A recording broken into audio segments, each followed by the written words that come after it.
तेव्हा या पुणेकरांच्या प्रतिक्रिया आहेत ते मात्र फारसे अनुकूल नाही आहेत। मात्र आज राज ठाकरेंची पहिली जी प्रचार सभा होतीये ती वांद्रे पूर्वमध्ये सर्व्हिस रोडवरतीच होणार आहे आणि याबद्दलची अधिक माहिती जाणून घेऊयात। आमचे प्रतिनिधी अक्षय कुडकेलवार आता आपल्या सोबत आहेत। अक्षय, सभेची तयारी कशा पद्धतीने करण्यात आलेली आहे आणि काय अटी शर्ती ठेवण्यात आलेल्या आहेत ही सभा घेण्यासाठी? रेश्मा, सभेची तयारी जर आपण बघितली तर या ठिकाणच्या सभेची तयारी पूर्ण झालेली आहे आणि आपण बघतोय आज सकाळी या सर्व्हिस रोडवरती सभा घ्यायला निवडणूक जे निर्णय अधिकारी आहे यांच्याकडनं परवानगी मिळाली आणि ही परवानगी मिळाल्यानंतर आज दुपारपर्यंत हा मंच या ठिकाणी उभा करण्यात आला। एरवी जर आपण बघितलं राज ठाकरे यांच्या लोकसभा निवडणुकीच्या दरम्यानच्या सभा लाव रे तो व्हिडिओ हे जे हिट झालं होतं यासाठी त्यांना आजूबाजूला LED स्क्रीन्स लावायला लागत होत्या, मात्र यामध्ये तसं काही असणार असं वाटत नाही। कारण आपण बघतो या जागा अपुरी जागा आहे, छोटा का होईना मात्र स्टेज या ठिकाणी वांद्रे पूर्वमध्ये उभा करण्यात आलेला आहे आणि अख्खी सर्व्हिस रोडची ही सगळी दृश्य बघतोय। संपूर्ण सर्व्हिस रोडवरती आपण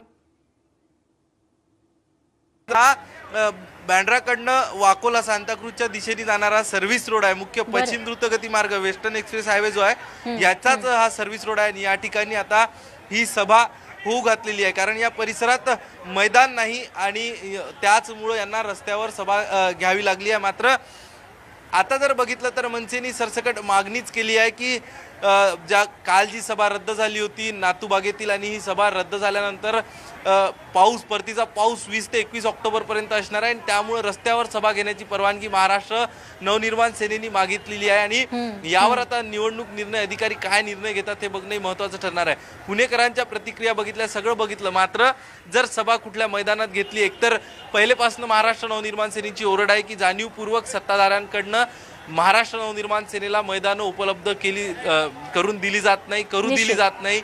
ज्या काही खाजगी संस्था आहे या खाजगी संस्थांना त्रास दिला जातो जर मैदान उपलब्ध करून देत असेल तर मग अशा परिस्थितीत सभा घ्यायची कुठे असा सवाल त्यांना आधी होता। अलका चौकात सभा घेईल अशा प्रकारची माहिती राज ठाकरेंनी दिली होती, परवानगी मागितली होती की जर तुम्ही मैदान उपलब्ध करण्यासाठी दडपशाही करत असेल तर मी अलका चौकात सभा घेईल। मात्र कालच्या पावसाने सभा जी रद्द झालेली आहे महाराष्ट्र नवनिर्माण सेनेची आणि याच वरून महाराष्ट्र नवनिर्माण सेनेच्या जिवारी हा विषय लागला आणि त्यांनी निश्चित त्यामुळे आज मुंबईतल्या सर्व्हिस रोडवरती का होईना मात्र प्रचाराचा नारळ फोडणारच असं मनसे अध्यक्ष राज ठाकरेंनी ठरवलंय। अक्षय, तुझ्याकडून वेळोवेळी ताजी माहिती जाणून घेत राहूच, तुर्तास धन्यवाद तुम्ही दिलेल्या सगळ्या तपशिलांबद्दल।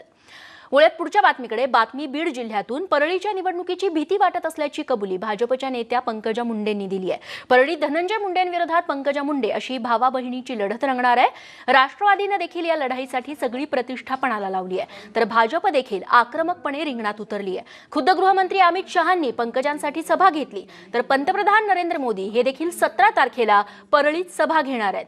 त्यामुळे ही लढत सोपी नसून एकतर्फी नसल्याची कबुली देखील पंकजा मुंडेंनी दिली आहे। ऍक्च्युली मला वाटत असेल पण वेळ मिळत नाही भीती वाटायला, कारण मी दिवसभर राज्याचा प्रचार करते, मग रात्री मी माझ्या मतदारसंघात जाते आणि माझा 9 साडेनऊ वाजल्यापासून सकाळी पहाटे 5 वाजेपर्यंत माझ्या कार्यकर्त्यांच्या बैठका सुरू असतात। तर मी जेव्हा झोपायला जाते तोपर्यंत मी ऑलरेडी एक्झॉस्टेड असते आणि मी लगेच उठून सकाळी परत प्रचाराला जाते। तर मला भीती वाटत असणार आहे नक्की, पण मला ती भीती वाटण्याची वेळ मिळत नाही। तर पण मला नॅचरली कोणी पण समजा तुम्हाला एकदम वरून कुठे पोहता खूप चांगलं आहे तर पण उडी घ्यायची ठरवल्यावर जे वाटतं ते वाटतं।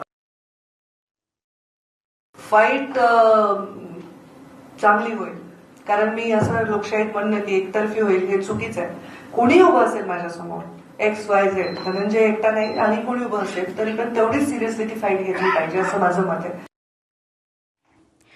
वळत पुढच्या बातमीकडे। कोल्हापूरसह 4 जिल्ह्यात हवामान खात्यानं ऑरेंज अलर्ट पावसाचा जारी केलेला आहे। त्या संदर्भातली ही महत्त्वाची बातमी।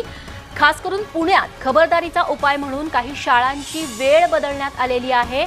संध्याकाळी 6 वाजता सुटणाऱ्या शाळा या 2 तास आधीच म्हणजेच 4 वाजताच शाळा सोडण्यात आल्या, तर काही ऑफिसेस सुद्धा लवकर सोडली जाणार आहेत।